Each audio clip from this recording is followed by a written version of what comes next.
तो बावला लोग करो अब बराबरी, क्योंकि खेसारी लाल यादव आ गए हैं ट्रेंडिंग में। और इसलिए कहा जाता है भोजपुरी के हिट मशीन खेसारी लाल यादव को ट्रेंडिंग स्टार। नमस्कार, मैं रविंद्र और आप लोग देख रहे हैं रविंद्र टाइम्स। इस समय एक बहुत ही बड़ी खबर निकल कर आया है, तो आप लोगों को जानना जरूरी है। देख सकते हैं वीडियो मैंने आप लोगों के बीच प्ले कर दिया है, और इस वीडियो प्ले में आप लोग देख सकते हैं ट्रेंडिंग है। और वहाँ पर ये आप लोग देख सकते हैं कि जो फिल्म है राजा राम, वो 2 नंबर पे मेन सेक्शन में ट्रेंड कर रहा है। और आइए फिल्म के बारे में बात करें तो यहाँ 3 नंबर में, जबकि एक फिल्म है अंदाज, वो भी फिल्म के सेक्शन में यूट्यूब के ट्रेंडिंग पेज पर बना हुआ है।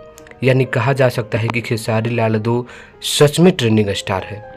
इनके जो गाने, इनके जो फिल्म, इनके जो वर्ड जो भी आते हैं यूट्यूब पर ट्रेंड करने लगता है। और उसी का नतीजा आप लोग देख सकते हैं कि भोजपुरी की हिट मशीन खेसारी लाल यादव यानी ट्रेंडिंग स्टार के फिल्म का पहली बार, जी हाँ दोस्तों, भोजपुरी इंडस्ट्री में आप लोगों को जानकारी के लिए बता दें कि भोजपुरी इंडस्ट्री में पहली बार ऐसा कुछ हुआ है कि किसी फिल्म का टीजर ट्रेंडिंग में आया है।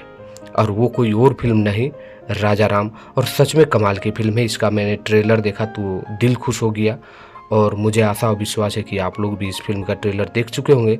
नहीं देखे होंगे तो जाकर सारेगामा हम भोजपुरी के यूट्यूब चैनल पर देख सकते हैं। तो ट्रेंडिंग में आ चुका है कमाल की फिल्म राजा राम का टीजर, और जो अंदाज है उस फिल्म का ट्रेलर भी आ चुका है ट्रेंडिंग में। तो आपको ये जानकारी अच्छा लगा तो विरोधियों तक भी पहुंचा दो, ठीक है। अच्छा लगा तो लाइक करिए, शेयर करिए। मिलते हैं नेक्स्ट वीडियो में। धन्यवाद।